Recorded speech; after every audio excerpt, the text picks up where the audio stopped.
नमस्कार दोस्तों, के लेक्चर्स के इस नए वीडियो में आपका स्वागत है। इस वीडियो में हम पढ़ने वाले हैं केमिस्ट्री के 30+ क्वेश्चन, ऑब्जेक्टिव क्वेश्चन, वैसा क्वेश्चन जो बिहार पॉलिटेक्निक का जो एग्जाम होता है उस एग्जाम में पूछा गया है। ठीक है, यह वीडियो वैसे विद्यार्थी के लिए जरूरी है जो बिहार पॉलिटेक्निक का फॉर्म भर चुके हैं 2020 के एग्जाम के लिए। ठीक है, तो चलिए, अभी लॉकडाउन का माहौल चल रहा है तो आराम से घर पर आप लोग बढ़िया से पढ़ते जाइए। और अगर आपको पढ़ने के क्रम में कहीं कोई क्वेश्चन में रुकावट आ जाता है, तो कोई क्वेश्चन अगर नहीं सॉल्यूशन हो पा रहा है तो उस क्वेश्चन को हमारे व्हाट्सएप नंबर पर सेंड कर दें, हम अगले वीडियो में उसका सॉल्यूशन लेकर आएंगे। हमारा व्हाट्सएप नंबर है, यहां पर हम लिख दे रहे हैं, ये हमारा व्हाट्सएप नंबर है, इस पर आप क्वेश्चन भेज सकते हैं।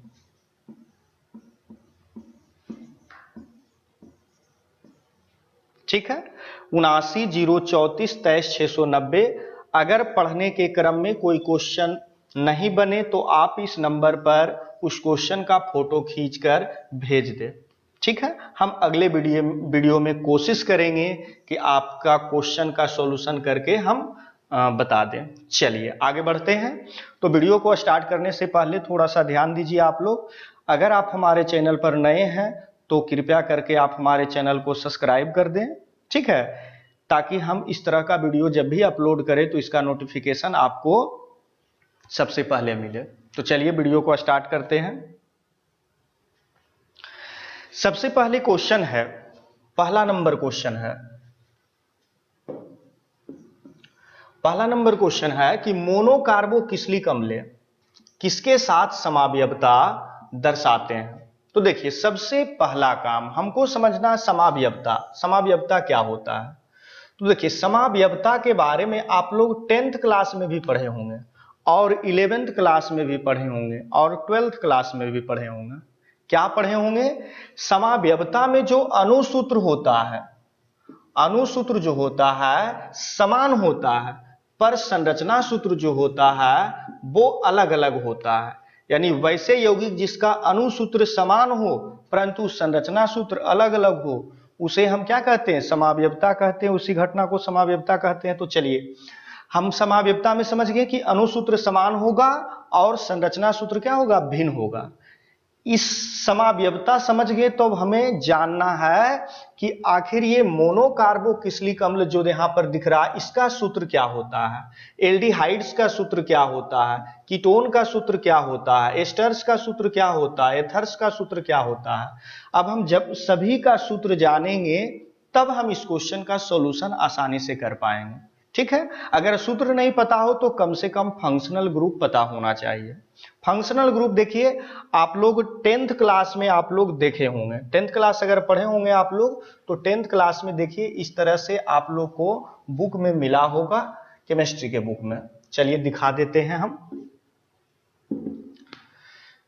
चलिए, सामने आपको दिख रहा होगा। ठीक है, ये सभी फंक्शनल ग्रुप है और यह जो फंक्शनल ग्रुप आपको दिख रहा है यह फंक्शनल ग्रुप जो है क्लास 10th का बुक का है।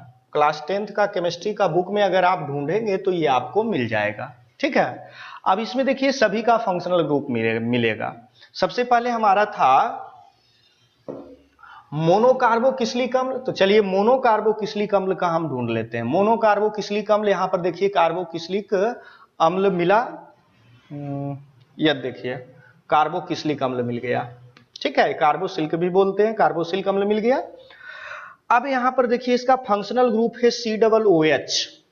ठीक है, इसका COOH है। यानी अगर सूत्र में इसको आप कन्वर्ट करना चाहते हैं तो इसका नाम हो जाएगा, इसका सूत्र हो जाएगा RCOOH। क्या हो जाएगा? RCOOH। ठीक है, अब हम आते एल्डिहाइड की बात करते हैं। एल्डिहाइड की बात करें तो एल्डिहाइड का यहां पर देखिए आपको मिल रहा है CHO, तो इसका सूत्र हो गया RCHO।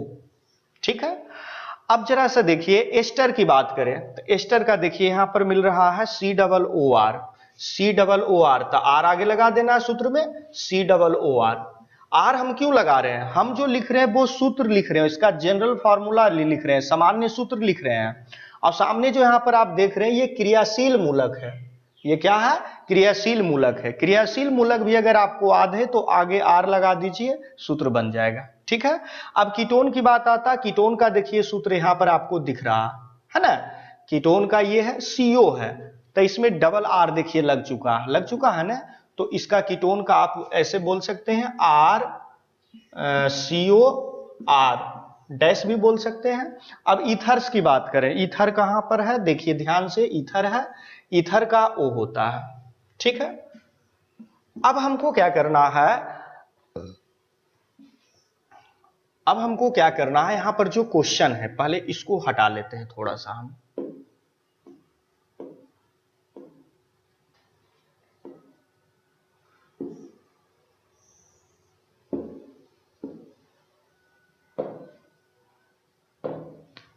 देखिए यहां पर हम बताए सूत्र RCOOH।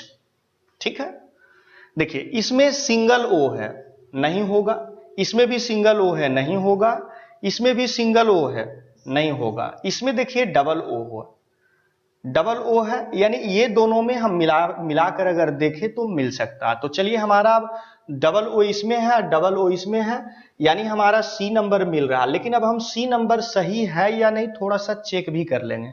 ये तो हम डायरेक्ट पकड़ लिए कि यहां पर देखिए सिंगल O था, काट दिए, नहीं हो सकता सिंगल O, क्योंकि इसमें डबल O है और सब में सिंगल है, तो हो ही नहीं सकता है, क्योंकि हम पहले बता चुके हैं अनुसूत्र समान होता है, मतलब दो गो सूत्र है तो दोनों में RCH जो भी रहेगा समान मात्रा में रहेगा।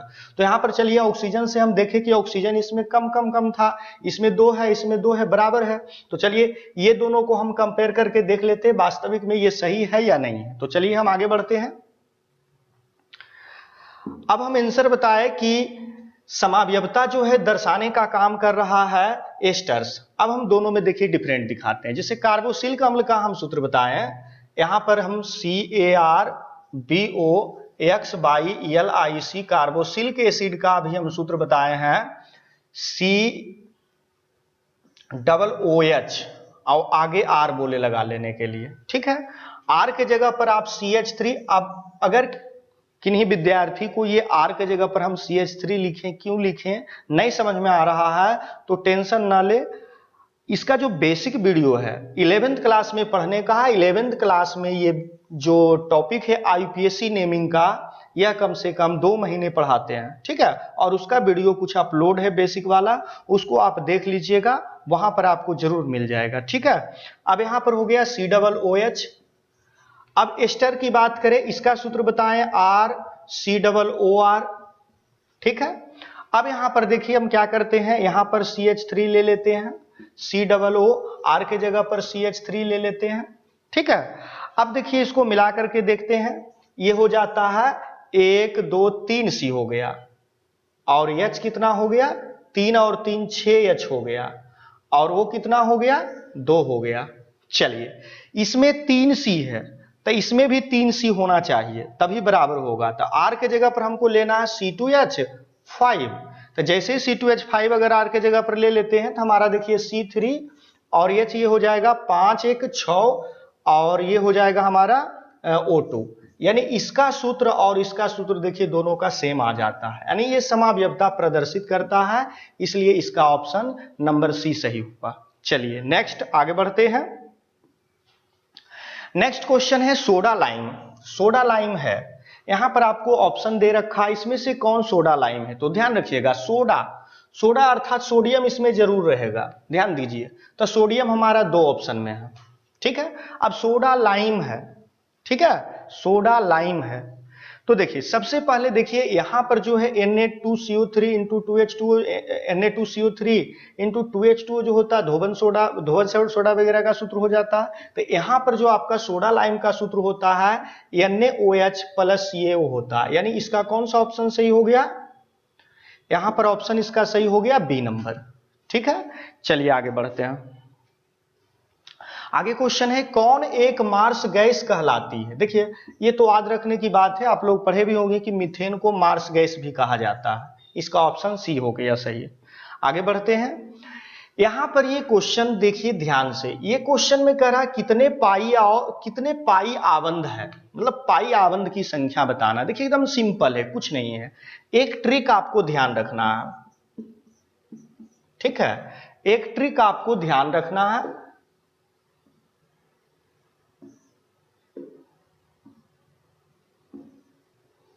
एक ट्रिक आपको यह ध्यान रखना है, सिंगल बॉन्ड रहेगा ना तो उसमें एक सिग्मा बॉन्ड होता है, डबल बॉन्ड में एक सिग्मा और एक पाई होता है, ट्रिपल बॉन्ड अगर रहे तो उसमें 2 पाई होता है और एक सिग्मा बॉन्ड होता है।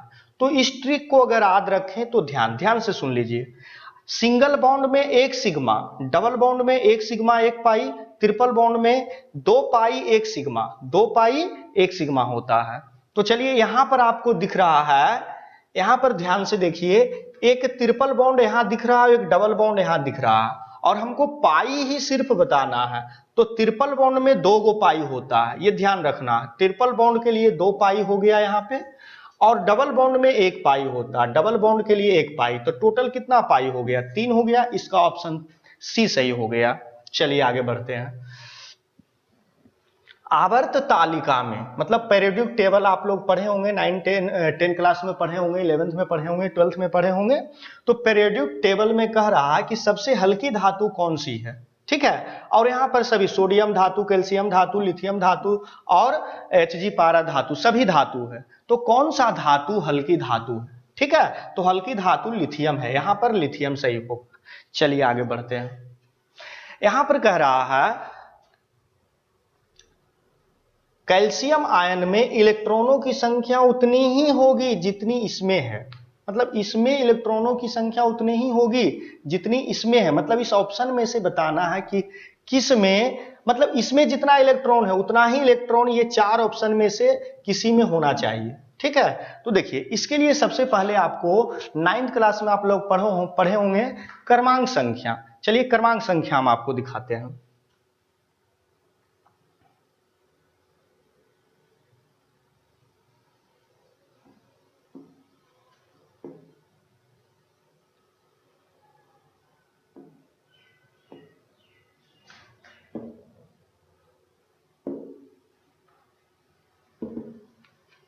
चलिए देखिए, आपको क्रमांक संख्या दिख रहा होगा, ठीक है।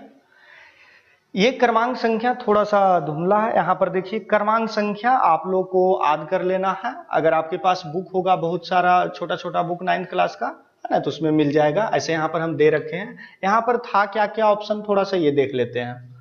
क्वेश्चन था, क्वेश्चन में कह रहा था कैल्शियम पर +2 आयन था। तो चलिए हमको कैल्शियम का देखना। कैल्शियम इसमें कहां पर है, देखिए कैल्शियम दिखाते हैं। यह देखिए कैल्शियम है। कैल्शियम का क्रमांक संख्या 20 दिया हुआ है। इस तरह से हम कैल्शियम का क्रमांक 20 ले आए। कैल्शियम का क्रमांक कितना ले आए? 20 ले आए। मतलब इसमें टोटल 20 इलेक्ट्रॉन है। लेकिन जैसे ही ये कैल्शियम पर +2 चार्ज आया तो ये कितना इलेक्ट्रॉन हो गया? 2 प्लस बताता कि ये 2 इलेक्ट्रॉन खो दिया है, दान में दे दिया है ना, दान कर चुका है। तब 20 गो टोटल था और 2 गो दान कर दिया, तब 20 में से 2 जाएगा, 20 में से 2 जाएगा, कितना बचेगा? 18। मतलब ये जो ऑप्शन हमारे पास है इसमें से 18 इलेक्ट्रॉन किसमें है ये बताना है, ठीक है। जो जिसमें भी 18 इलेक्ट्रॉन होगा वो सही हो जाएगा, जिसमें 18 इलेक्ट्रॉन नहीं रहेगा वो गलत हो जाएगा, ठीक है। तो चलिए हम आगे बढ़ते हैं। देखिए यहां पर आपको क्लोरीन जो होता है, क्लोरीन में यहां पर देखिए क्लोरीन होता है 17 नंबर में। कितना नंबर में होता है? 17 नंबर में। क्लोरीन का क्रमांक संख्या 17 होता है ना।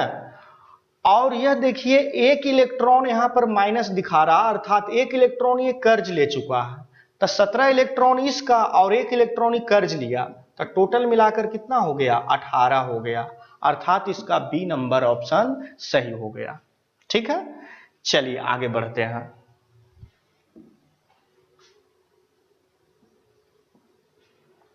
आगे क्वेश्चन है, कौन एक मिश्रण है? मिश्रण देखिए सबसे पहले सोना धातु है, जल हमारा यहां पर यौगिक है, और ग्रेफाइट आप लोग जानते ही हैं। ग्रेफाइट क्या होता है? पेंसिल में जो काला सा होता है ग्रेफाइट होता है। तो यहाँ पर मिश्रण की बात आता है तो हवा में बहुत सारा गैसीय मिश्रण है। जैसे हम लोग पढ़ते हैं ना कि वायुमंडल में ऑक्सीजन है 21%, नाइट्रोजन है 78%, कार्बन डाइऑक्साइड 0.03, इस तरह से पढ़ते हैं।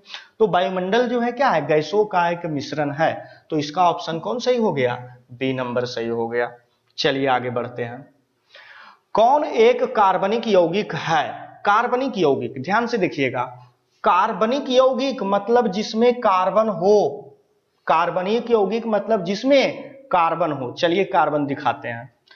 नमक का सूत्र होता है NaCl, होता है ना, क्या इसमें कार्बन है, नहीं है, ये सही नहीं हो सकता। संगमरमर का सूत्र होता है CaCO3, इसमें देखिए कार्बन है, ठीक है, तो थोड़ा सा इसको हम रुकते हैं। हीरा, इसमें भी कार्बन है ना, लेकिन चीनी है, चीनी का सूत्र होता है C12H22O11 होता है। अब देखिए यहां पर ध्यान से दोनों में डिफरेंस समझिए। इसमें कैल्शियम है, जो कि कैल्शियम एक धातु है, ठीक है ना, और यहां पर देखिए इसमें कैल्शियम नहीं है। कार्बनिक यौगिक ऑर्गेनिक केमिस्ट्री में किसको पढ़ा जाता है, कार्बन तथा उसके यौगिकों को पढ़ा जाता है।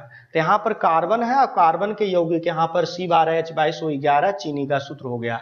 यानी यहां पर हमारा जो सही होने वाला है वो ऑप्शन ए नंबर सही है, चीनी। चलिए आगे बढ़ते हैं। अगला क्वेश्चन है, किसका परमाणु भार सर्वाधिक है। देखिए आप लोग अगर एटॉमिक नंबर, एटॉमिक परमाणु संख्या भी अगर याद रखेंगे ना तो ये क्वेश्चन सॉल्यूशन हो जाएगा। देखिए ये फास्फोरस है, ये क्या है, सल्फर है, ये क्या है, पोटेशियम है, ये क्या है, कैल्शियम है। जरा सा देखिए कि पहले से हम पढ़कर दिखा देते हैं, जिसे पढ़ते हैं आप लोग बचपन में याद किए होंगे 9th क्लास में। 1 में हाइड्रोजन, 2 में हीलियम, 3 में लिथियम, है ना, 11 में सोडियम, 12 में मैग्नीशियम, है ना, 14 में सिलिकॉन, 15 में फास्फोरस, ये कितना में आता है 15 में, 16 में सल्फर, 17 में क्लोरीन, 18 में आर्गन, 19 में क्या होता है पोटेशियम, और 20 में क्या होता है कैल्शियम। और यहां पर देखिए सबसे ज्यादा ये है ना, तो इसका देखिए क्रमांक संख्या दुगना होता है, तो किसका हो जाएगा दुगना, 20 दूना 40, इसका 16 दूना 32 हो जाएगा, इसका होता है 15 दूना 30 और एक अधिक होता है, इसका 31 होता है, और इसका 19 दूना 38 और एक 39। तो सबसे ज्यादा कौन हुआ, 40 हुआ। यानी हमारा कौन ऑप्शन सही हुआ, डी नंबर ऑप्शन सही हुआ। चलिए आगे बढ़ते हैं। किस एक में तिहरा बंद होता है, ठीक है, तिहरा बंद मतलब त्रिबंध, है ना, त्रिबंध किस में होता है, देखिए हम बनाकर दिखाते हैं। सबसे पहले हम पहले वीडियो में एक बताए थे, आप लोग अगर वीडियो देखे होंगे तो पता होगा, उसमें हम बताए थे कि कार्बन का 4 बॉन्ड होता है, नाइट्रोजन का 3 होता है, ऑक्सीजन का 2 होता है और हाइड्रोजन का 1 होता है। अगर ये चीज आप लोग अगर नहीं जानते हैं तो कमेंट सेक्शन में जाकर आप लिखिए कि सर इसका वीडियो भी बना दें, तो हम एक अलग से वीडियो बना देंगे जिसमें कार्बन, नाइट्रोजन, ऑक्सीजन, हाइड्रोजन का कैसे केमिकल बॉन्डिंग होता है, कैसे ये बंद होता है, इसके बारे में डिटेल जानकारी दे देंगे, ठीक है। ये जो है क्लास 10th में भी पढ़ने का है और फिर क्लास 11th में भी पढ़ने का है, ठीक है ना, क्लास 10th और 11th का ये चीज है। तो चलिए हम बढ़ते हैं, यहां से हम देखकर चलेंगे। ए नंबर की ऑप्शन की बात करें, ठीक है, तो ए नंबर हमारा है आयन। आयन में देखिए 3 बॉन्ड होता है, तो 3 हम दे देते हैं, 1 2 3 IH दे दिए यह, ठीक है। दूसरा ऑप्शन है N2। चलिए N2 की बात करते हैं। N दे दिए और N दे दिए, 2 गो N था 2 गो दे दिए, और N का जो है कितना बॉन्ड बताया 3, तो 3 बीच में लगा दीजिए, तो इसमें 3 है उसमें दोनों में 3 काम कर जाएगा।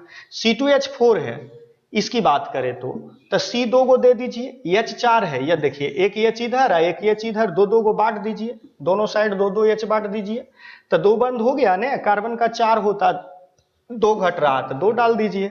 CO2 है तो C और 2 गो इस तरह से O दे दीजिए, कार्बन का 4 बॉन्ड होता, दोनों तरफ 2 2 बांट दीजिए, ठीक है। तो यहां पर त्रिबंध किस में आया, N2 में आया, अर्थात कौन सा ऑप्शन यहां सही हो गया, सी नंबर ऑप्शन सही हो गया। चलिए आगे बढ़ते हैं। अगला क्वेश्चन है, कौन एक कार्बन परमाणु के सम इलेक्ट्रॉनिक है? सम इलेक्ट्रॉनिक का मतलब क्या होता है, ध्यान से समझिएगा। सम इलेक्ट्रॉनिक, सम मतलब समान, इलेक्ट्रॉनिक मतलब इलेक्ट्रॉन, समान इलेक्ट्रॉन। तो कार्बन में कितना इलेक्ट्रॉन? कार्बन 6 नंबर में है, टोटल 6 इलेक्ट्रॉन इसमें होता है, ठीक है। तो 6 इलेक्ट्रॉन इसमें से किसमें है, ध्यान दीजिएगा। सोडियम 11 नंबर में होता है और एगो दान कर चुका है, मतलब इसमें एक हटा देंगे 10 इलेक्ट्रॉन है। ऑक्सीजन का 8 होता है और 2 को कर्ज ले लिया था, 8 2 10 हो जाएगा। एल्युमिनियम का 13 होता है लेकिन 3 इलेक्ट्रॉन कर्ज ले चुका है, 10 हो जाएगा, सॉरी कर्ज दे चुका है, दान कर चुका है। नाइट्रोजन का 7 होता है और एक कर्ज दे चुका है, किसी को दान में दे चुका है, तो यहां पर 7 में से एक जाएगा 6, अर्थात 6। कौन सा ऑप्शन मैच किया? डी नंबर, इसका ऑप्शन डी सही हो गया। आगे बढ़ते हैं। कौन एक द्रव पदार्थ है? आप लोग पढ़े होंगे कि पारा एक धातु है, ठीक है, जो कमरे के ताप पर द्रव अवस्था में होता है। अब ब्रोमीन एक अधातु है जो कमरे के ताप पर द्रव अवस्था में पाया जाता है। तो वहां से आप ध्यान दीजिए, 10 क्लास में पढ़े होंगे, यहां पर ऑप्शन कौन सही हो गया? डी नंबर सही हो गया। आगे बढ़ते हैं। हाँ, ये क्वेश्चन समझना है। FeSO4 × 7H2O के क्रिस्टलीकरण के जल के भार का क्या प्रतिशत भार है? अब इसको थोड़ा सा समझना है, ठीक है। ये क्वेश्चन कैसे बनेगा, देखिए एकदम ध्यान से समझना है। सबसे पहले देखिए, कह रहा प्रतिशत भार निकालने के लिए, ठीक है, किसका? जल का, ठीक है। तो पहले हम क्या करेंगे, इसका टोटल भार निकालेंगे, किसका? FeSO4 × 7H2O का। चलिए निकाल कर दिखाते हैं। FeSO4, ठीक है, FeSO4 और इधर 7H2O लिख लेते हैं। अब हम दोनों को निकाल करके दिखाते हैं, ठीक है। Fe का यहां पर दे रखा, कितना क्रमांक दिया है? 56 Fe का, ठीक है। अब यस का देखिए कितना दिया है, यस का 32 दिया है, चलिए 32 लिख दिए। और ओ का कितना दिया है, देखिए ओ का देख लीजिए कितना दिया है। ओ का दिया है 16, और ओ कै गो है? 4 गो, तो 16 चौक 64, ठीक है। अब यहां पर देखिए H2O का हम अलग से निकाल लेते हैं। तो H2O हाइड्रोजन का, चलिए यहां पर नहीं दिया, लेकिन अगर आप पढ़े होंगे तो आपको याद होगा, हाइड्रोजन का 1 होता है तो 2 हो गया, और ऑक्सीजन का दे रखा है 16, तो 16 हो गया, 16 2 18। अब ये हो जाएगा प्लस 7 से गुना करेंगे ना, ये 7 गो है ना, तो 18 से गुना कर देंगे। अब इसको हम गुना करेंगे पहले, अब इसको जोड़ेंगे, ठीक है ना। तो 18 इस तरह से अब आपको गुना करना होगा।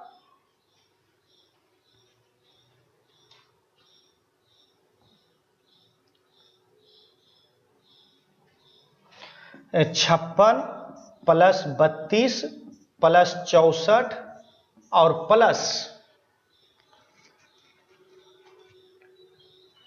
इसको गुना कर लीजिए, 18 सते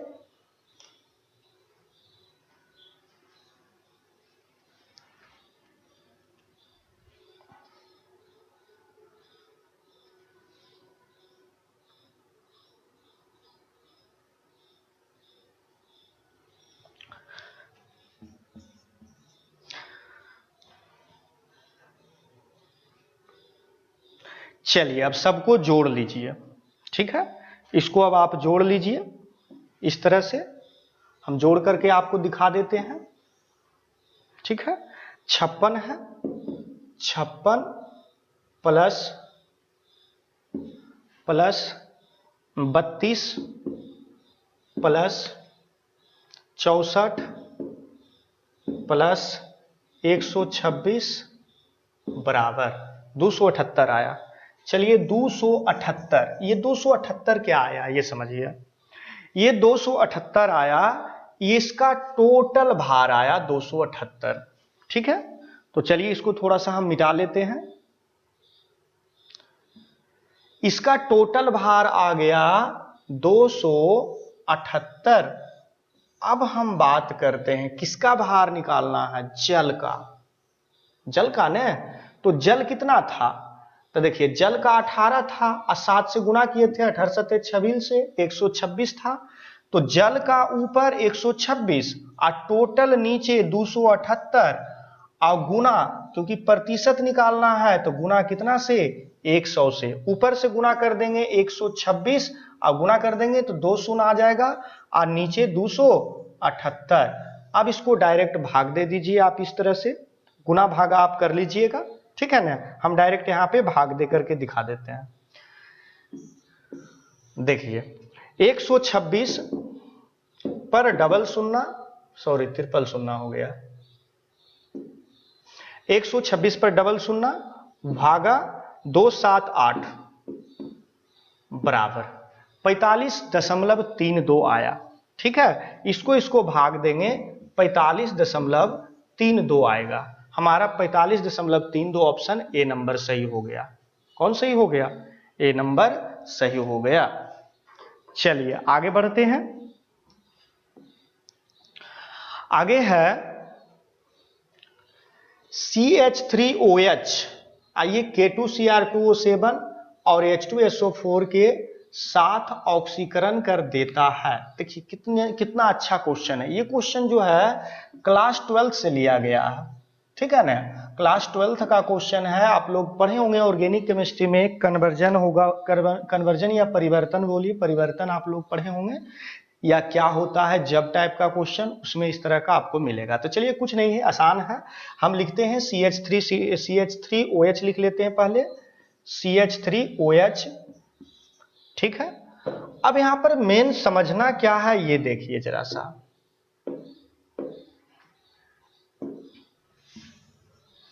यहां पर आपको समझना है, यहां पर ये जो लिखा हुआ देख रहे हैं आप, ऑक्सीकरण हो रहा है। क्या हो रहा है, ऑक्सीकरण।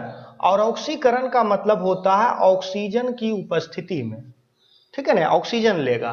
और ये जो आप देख रहे हैं ना सांद्र K2SO4 और तनु K2SO4 K2Cr2O7 और H2SO4, यह यहाँ पर उत्प्रेरक के रूप में यूज किया जाता है, ठीक है। यानी कुल मिलाकर हम कहे तो यहाँ से ऑक्सीजन घटे बढ़ेगा तो बोलेगा, बाकी यानी कि इसका कोई काम नहीं, ये सिर्फ उत्प्रेरक है। उत्प्रेरक जो होता है किसी भी रासायनिक प्रतिक्रिया की दर को परिवर्तित करने का काम करता है और वो जस का तस रहता है, ठीक है, उसमें कोई चेंजिंग नहीं होता। तो देखिए यहाँ पर हम समझा रहे हैं, ध्यान से देखिएगा। यहां पर से क्या होगा, 2 गो H निकल जाएगा, मान लीजिए 3 है ना, तो 2 H निकाल लीजिए। जैसे ही 2 H निकालिएगा आप, यहां से एक ऑक्सीजन ले लीजिए, यहां से एक ऑक्सीजन ले लीजिए, ठीक है। तो ये जल बन गया। अब यहां पर हमारा बचा क्या, एक H बच रहा ना, तो CH, आई क्या बचा, OH। इसको थोड़ा सा सोझा कर देते हैं, इस CH है ना, इसको HC कर देते हैं और ये हम OH कर देते हैं। देखिए ये ऑप्शन आपका मैच कर रहा है, डी नंबर, इसका ऑप्शन डी सही हो गया। चलिए आगे बढ़ते हैं। आगे है कैल्शियम कार्बाइड। कैल्शियम कार्बाइड की अभिक्रिया जल के साथ कराई जाती है तो क्या प्राप्त होता है, ठीक है। कैल्शियम कार्बाइड की अभिक्रिया जब जल के साथ कराई जाती है तो क्या बनता है। तो चलिए सबसे पहले हमको जानना है कैल्शियम कार्बाइड का सूत्र। कैल्शियम कार्बाइड का सूत्र होता है CaC2। इस पर हमको जल डालना है, ठीक है। जैसे ही जल डालेंगे तो देखिए क्या होगा, यहां पर आपको C दिख रहा होगा, यह देखिए रेड पेन हम लिख लेते हैं, C दिख रहा 2 गो और H दिख रहा 2 गो, यानी ये C2H2 अलग हो जाएगा, ठीक है, प्लस का चिन्ह दिए।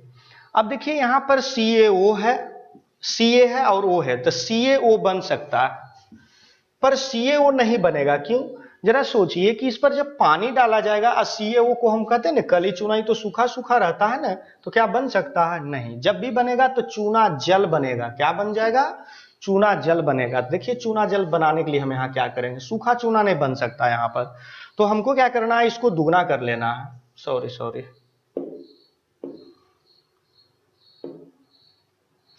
हाँ, हमको यहाँ पर क्या करना है, इसको दुगना कर लेना है। जैसे इसको दुगना करेंगे तो H हमारा 4 हो जाएगा, तो 2 यहाँ लिखा आया, 2 गो इसको OH कर लीजिए Ca लगा दीजिए, इसको होल 2 कर दीजिए। अब देखिए बराबर हो जाएगा H4, तो 2H इधर और 2H इधर 4, तो यही C2H2 है और इसका नाम क्या होता है, एथाइन होता है। अब इसका नाम एथाइन क्यों होता है, नामकरण अगर आप लोग नहीं जानते तो नामकरण चैप्टर में आप चले जाइएगा।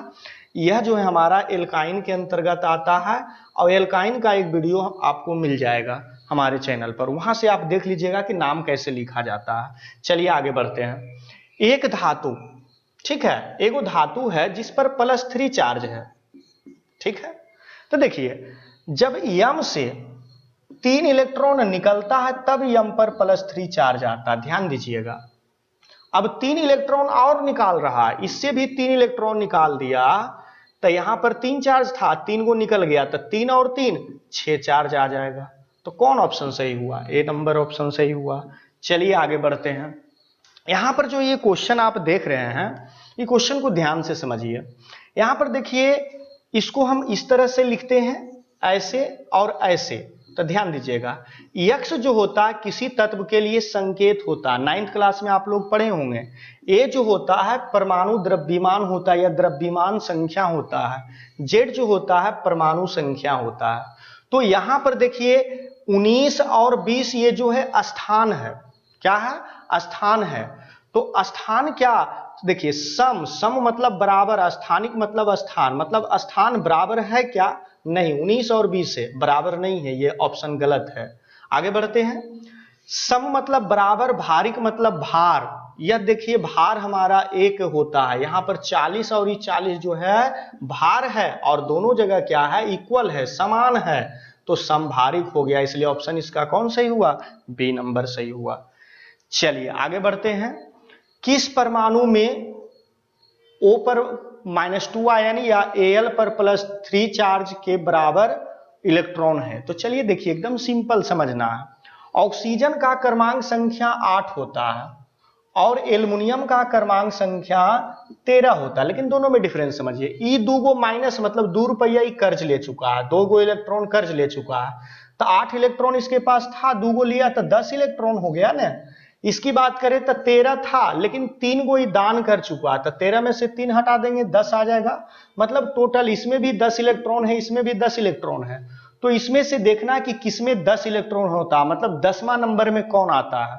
तो 1 में हाइड्रोजन, 2 में हीलियम, 3 में लिथियम, 6 में कार्बन, 7 में नाइट्रोजन, 8 में ऑक्सीजन, 9 में फ्लोरीन होता है, क्या 9 में फ्लोरीन और 10 में नियोन होता है, ठीक है।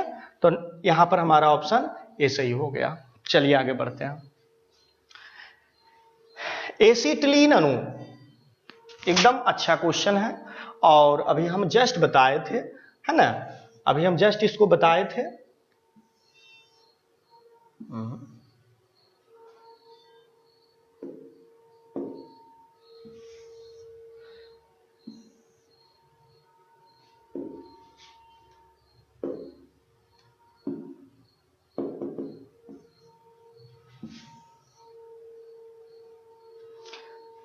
चलिए आगे बढ़ते हैं और इसको देखिए एकदम समझना, एकदम आराम से, कुछ नहीं है। हमको सबसे पहले जानना है कि एसिटिलीन का सूत्र क्या होता है। तो ध्यान दीजिएगा, एसिटिलीन का सूत्र होता है C2H2, ठीक है। अब C2H2 होता है और कार्बन का हम 4 बॉन्ड और हाइड्रोजन का 1 बताए हैं, तो 2 गो कार्बन है, चलिए 2 गो कार्बन तो इस तरह से आप दीजिएगा, H 2 गो है, एगो इधर दे दीजिए, एगो इधर, क्योंकि दोनों तरफ दीजिएगा, एक तरफ तो दे नहीं सकते हैं, बंटवारा बराबर बराबर करना है ना, नहीं तो लड़ाई कर लेगा दोनों। तो चलिए आगे बढ़ते हैं। उसके बाद यहां पर अगर सिंगल बॉन्ड देते हैं तो एक कार्बन की अगर बात करें तो एक इधर से एक इधर से, 2 ही है ना, होना चाहिए 4, इसके लिए हमको यहाँ 3 देना होगा, तब ने 3 इधर से और 1 इधर से, 3 लेफ्ट से 3 राइट से, 4 हो जाता है। अब हम अभी जस्ट बताए थे कि सिंगल बॉन्ड में 1 सिग्मा, डबल बॉन्ड में 1 पाई और 1 सिग्मा, और ट्रिपल बॉन्ड में 2 पाई और 1 सिग्मा होता है। क्या बात है, अभी जस्ट ट्रिक हम बताए थे और अभी जस्ट देखिए जरूरत पड़ गया। तो सिंगल बॉन्ड है सिग्मा, सिंगल बॉन्ड है सिग्मा, और यहां ट्रिपल बॉन्ड में 1 सिग्मा और 2 पाई, जरा सा ढूंढ कर देखिए, पाई का संख्या 2 आया और सिग्मा की संख्या 3 आया, मतलब 3 सिग्मा और 2 पाई बंद है, अर्थात सी नंबर ऑप्शन इसका सही है। चलिए आगे बढ़ते हैं। अम्लों का राजा H2SO4 होता है, इसको ध्यान रखिएगा, है ना।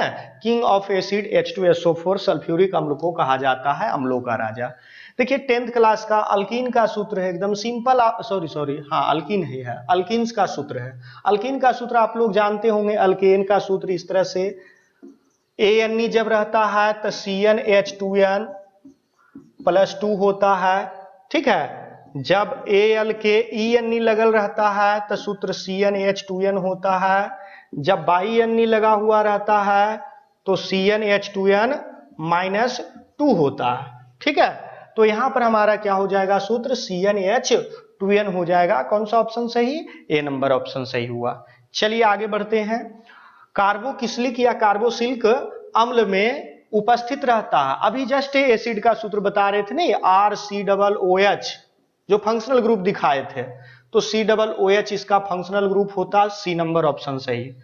चलिए आगे बढ़ते हैं। जब पानी बर्फ में परिवर्तित होता है, जरा सोचिए पानी बर्फ में कब बनता है, जब उसको फ्रिज में डालते हैं, फ्रिज मतलब ताप उसका एकदम लो करते हैं, कम करते हैं, तब नहीं बर्फ में बदलता है, अर्थात हम तापमान घटता है बोल सकते हैं, ऑप्शन बी सही। आगे बढ़ते हैं। ब्लीचिंग पाउडर का सूत्र, ये तो बच्चा क्लास का है, एकदम 9 का क्लास का है, CaOCl2 होता है या CaOCl, सी नंबर ऑप्शन सही। चलिए आगे बढ़ते हैं। भारी जल का सूत्र होता है D2O, आप लोग भी जानते होंगे भारी जल गुरु जल है ना, D2O होता है। और D से होता है ड्यूटेरियम और O से होता है ऑक्साइड, अर्थात ड्यूटेरियम ऑक्साइड। ऑप्शन कौन सही हुआ, बी नंबर सही हुआ, ड्यूटेरियम ऑक्साइड। आगे बढ़ते हैं। यह देखिए अभी जस्ट बताए थे कि A जो है यह द्रव्यमान संख्या दर्शाता है और Z जो है परमाणु संख्या दर्शाता है, तो परमाणु संख्या D नंबर में दिया हुआ है, सही हो गया। चलिए आगे। कभी भी इस तरह से क्वेश्चन आपको आ जाए, ठीक है, आप पूछ दे न्यूट्रॉन निकालने के लिए, तो ऊपर वाला में से नीचे वाला को घटा दीजिए, यानी A-Z सूत्र होता है।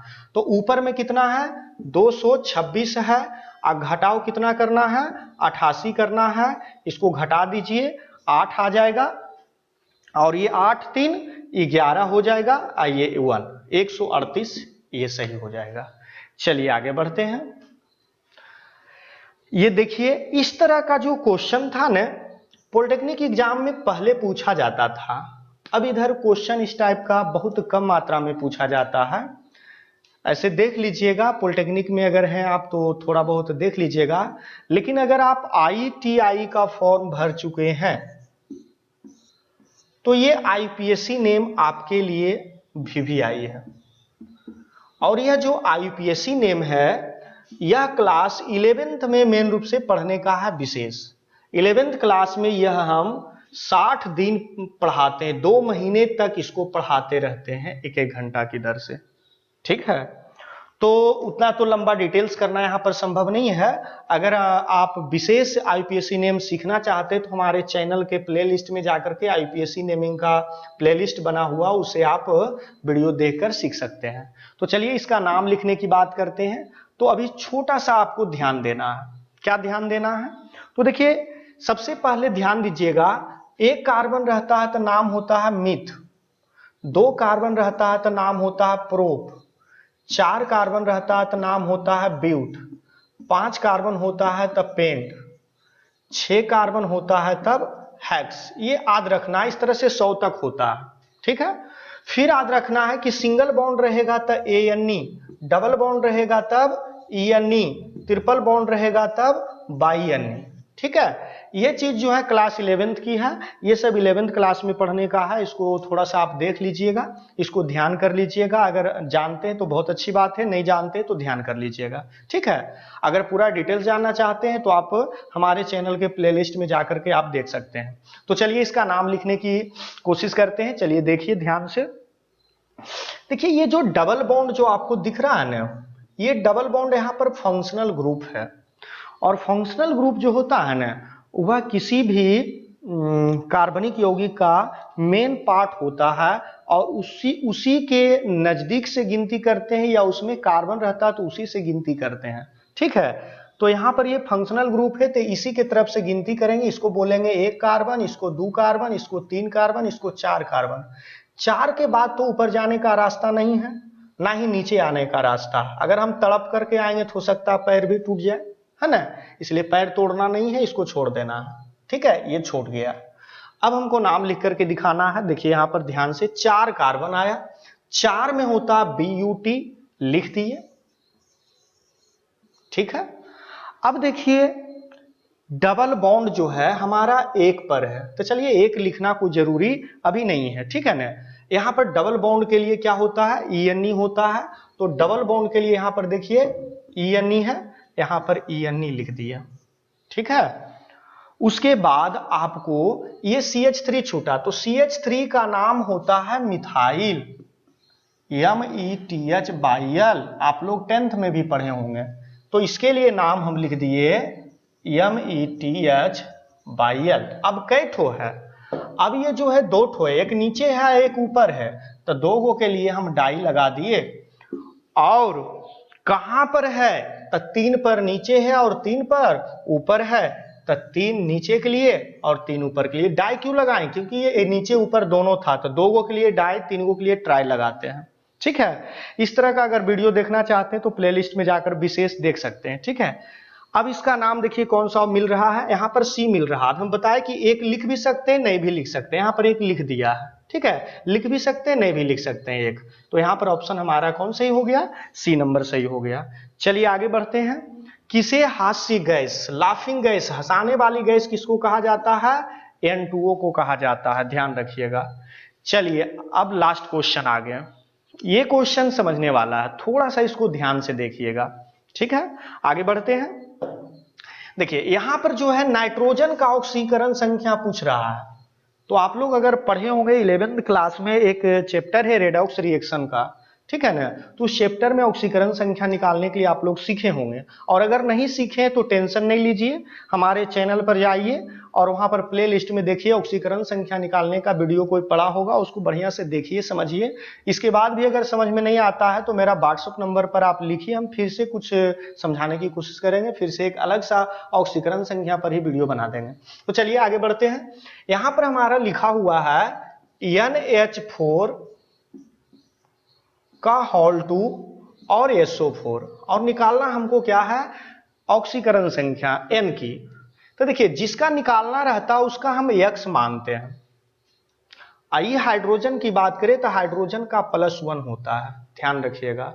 सल्फर का ये SO4 पर जो चार्ज होता पूरे की अगर हम बात कर लें, ठीक है, SO4 की अगर हम पूरे की बात कर लें या फिर अलग अलग भी बात करें तो इसका देखिए -2 होता है ऑक्सीजन का, और सल्फर का होता है +6 होता है। कितना होता है, +6 होता है। ठीक है, अब हम इसको निकाल करके दिखाते हैं। यहां पर देखिए नाइट्रोजन 2 ठो है तो 2 गो X हो गया, प्लस यहां देखिए हाइड्रोजन 4 दूना 8 है तो 8 हो जाएगा, +6, यहां पर देखिए माइनस है तो 4 दूना 8 माइनस में आ गया। अब देखिए बराबर, सबको जोड़ने के बाद 0 आना चाहिए, ऐसा नियम है। ठीक है ना, अगर ऑक्सीकरण संख्या आप लोग नहीं जानते तो फिर बोलिएगा तो हम पूरा बेसिक से चल देंगे। ठीक है ना, किसी एक वीडियो में। तो 8 और 8 ये काट दीजिए, बच जा रहा हमारा क्या, 2x + 6 बराबर 0। अब 2x बराबर क्या हो जाएगा, 0, इधर -6 आ जाएगा। अब इसको x बराबर अगर करेंगे तो ये हो जाएगा -6/2, अर्थात x बराबर -3 आएगा। यहां पर ऑप्शन बी सही हो गया। ठीक है, तो चलिए इसी के साथ आज का वीडियो समाप्त करते हैं, आज का क्लास समाप्त करते हैं। और अगर आप हमारे चैनल पर नए हैं तो हमारे चैनल को सब्सक्राइब कर दीजिए और अपने दोस्तों के बीच शेयर कर दीजिए। हो सकता है कि आपके दोस्त कोई पॉलिटेक्निक या ITI का फॉर्म भर चुके हों, तो उनको भी थोड़ा सा हेल्प हो जाएगा, इसलिए शेयर भी कर दीजिए। और कमेंट कर यह जरूर बताइए कि आपको इसमें से कौन सा क्वेश्चन समझ में नहीं आया। ठीक है, तो हम कोशिश करेंगे कि अगले वीडियो में वो क्वेश्चन को हम फिर से